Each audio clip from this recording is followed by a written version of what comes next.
Sayran ang adbokasiya sa bagong nakoronahan isip Mutya ng Tagbilaran 2022 nga si Bella Acero. Maadjong buntag, Bella! Welcome din sa GMA Regional TV Live! Umaupay nga aga ha inyo na tanan. And to all supporters and viewers of this program, good morning. First of all, congratulations, Bella, for winning Mutya sa Tagbilaran 2022. How's the journey so far? Sukad nga nakoronahan ka. Well, it has been really life-changing, Ma'am Cecil. And sometimes I admit that it gets overwhelming because of the attention. But knowing that I have this platform that is very empowering, it gives me the drive to reach out and to help others. Ug isip Mutya ng Tagbilaran 2022, aduna ba kay adbokasiya nga gisuportahan sa Bohol?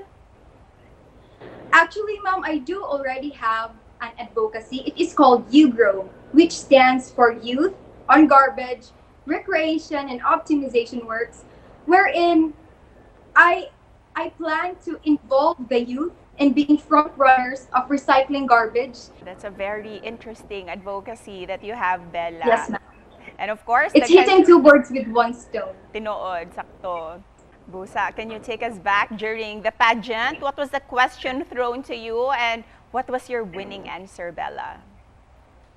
So it was asked, the question that was thrown at me was asked by Ate Hannah Arnold. And the question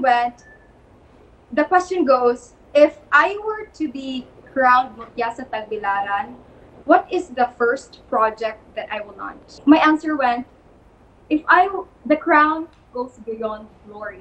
And if I were to be crowned Mutya sa Tagbilaran, I will promote my advocacy, which is YouGrow, which stands for Youth on Garbage, Recreation, and Optimization Works, which aims to involve the youth in recycling garbage and turning them into something that is very purposeful for the community and for the environment. Do you have future plans ba of joining national pageants?